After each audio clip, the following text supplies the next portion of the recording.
Hello everyone, how are you all? I hope you all are good. So in our last video we had finished the previous topic, ठीक है, जो हमारा पिछला topic था staffing का, वो हमने कंप्लीट कर लिया था. And today we will study about the selection. Okay, selection and the process of selection. Fine. अब देखिए हमने क्या पढ़ा था, रिक्रूटमेंट पढ़ा था. In our last video we had done recruitment. ठीक है, रिक्रूटमेंट मैंने आपको बताया था कि बेसिकली क्या होता है, ठीक है, क्या स्टेप्स होते हैं उसके, क्यों किया जाता है. Fine. So now next step is selection. 3 elements I told you about, ठीक है, जिसमें से एक रिक्रूटमेंट था, एक सिलेक्शन था. So today we'll study about the selection. Fine.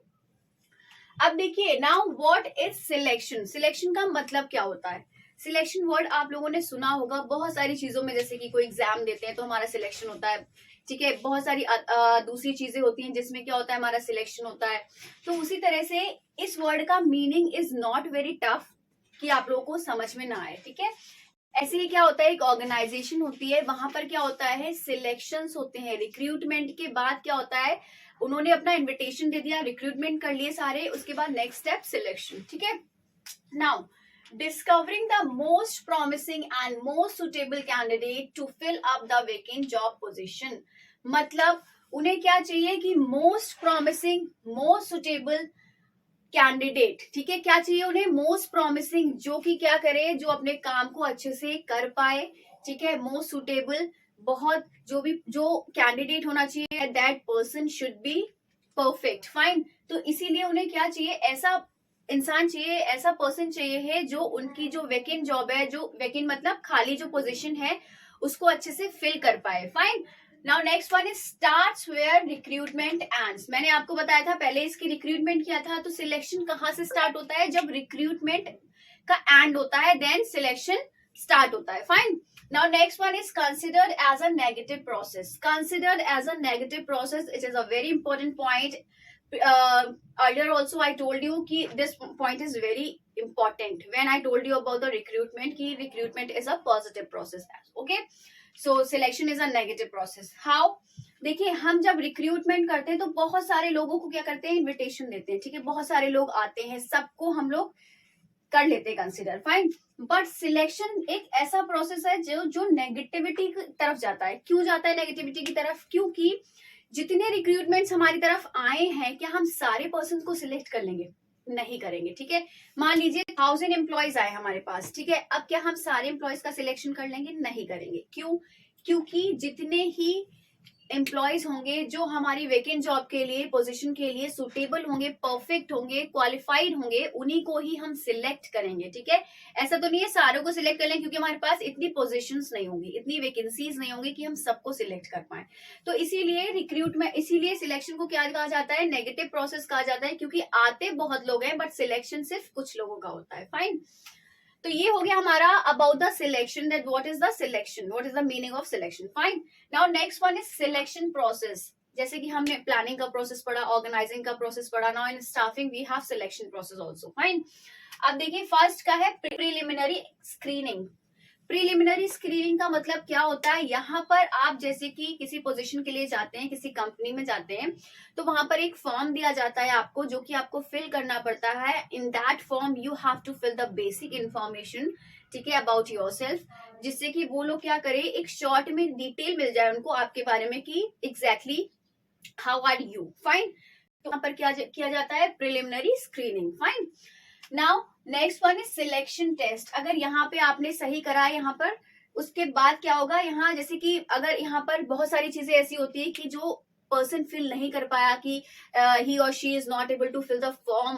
ठीक है, तो वहीं से उसको क्या करा जाता है, हटा दिया जाता है. लेकिन अगर यहाँ पास हो जाता है, आफ्टर दैट सिलेक्शन टेस्ट होता है, जिसमें बहुत सारी चीजें पूछी जाती है. ये 5 तरह की चीजें होती हैं. जैसे कि फर्स्ट इंटेलिजेंस, मतलब उसका आईक्यू लेवल टेस्ट किया जाता है उसमें सिलेक्शन टेस्ट में, कि वो बंदा उस लेवल पे कर सकता है काम या नहीं कर सकता है.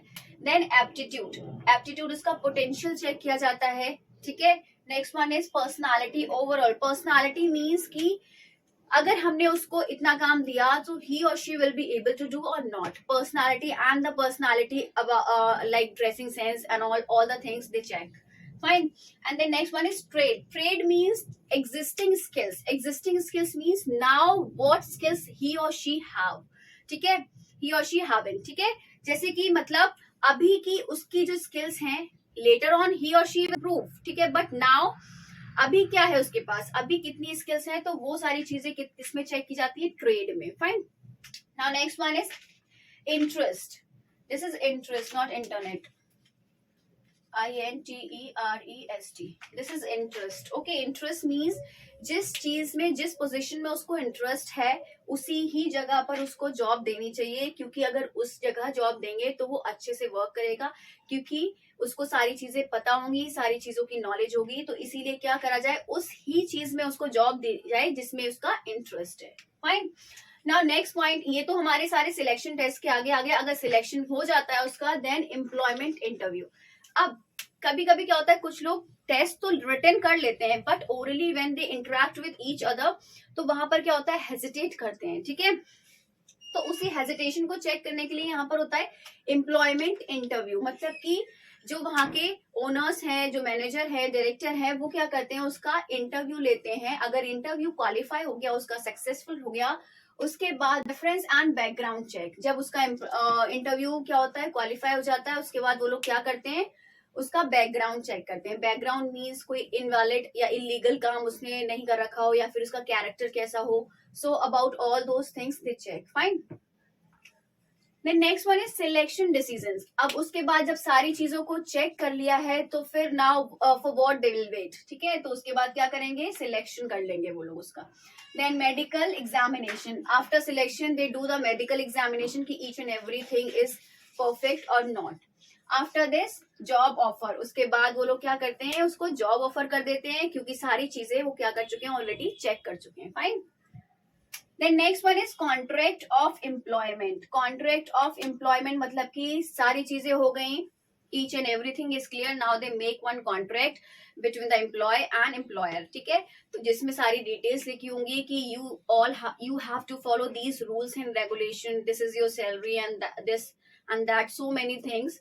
बहुत सारी चीजें वहां पर लिखी होंगी उस फॉर्म में, जिससे कि क्या हो, सारी चीजें पहले से ही क्लियर हो जाए. It is basically an agreement. Fine. तो ये हमारा क्या हुआ, सिलेक्शन के बारे में हुआ. Today we have done about the meaning of selection and process of selection. ठीक है, I hope you all understood. It is very easy. एक बार बुक से पढ़िएगा, रीड करिएगा, जो भी बुक है आपके पास उससे अच्छे से पढ़िएगा, क्योंकि मैंने पॉइंट सारे एक्सप्लेन कर दिए हैं. बस आपको क्या करना है, एक बार रीडिंग लगानी है, जिससे आपको सारे टॉपिक अच्छे से क्लियर हो जाए. ठीक है, और हाँ, ये सिलेक्शन प्रोसेस अपना सीक्वेंस में ही करना है, क्योंकि प्रोसेस जब भी हम पढ़ते हैं तो हमेशा उसको सीक्वेंस में पढ़ते हैं. अगर हमने ये वाला स्टेप यहाँ लिख दिया, ये वाला स्टेप यहाँ लिख दिया, तो गड़बड़ हो जाएगा. ठीक है, आप इसके कोड्स भी बना सकते हैं, जैसे मैंने इंपोर्ट एक्सपोर्ट में आपको कोड्स बताए थे. ठीक है, तो उसी तरीके से क्या कर सकते हैं, आप इसके कोड बना सकते हैं, कोड के थ्रू लर्न कर सकते हैं. जैसे कि पहला हमारा P है, S है, ERSMJC. तो इसको आप ब्रेक करके क्या कर सकते हैं, कोड्स बना सकते हैं, जिससे आपको अच्छे से लर्न हो जाए. ठीक है, so this is all for today. I hope you all understood. Then kindly do like, comment, share and subscribe my channel. So till then, bye bye, take care, have a good day and take a screenshot.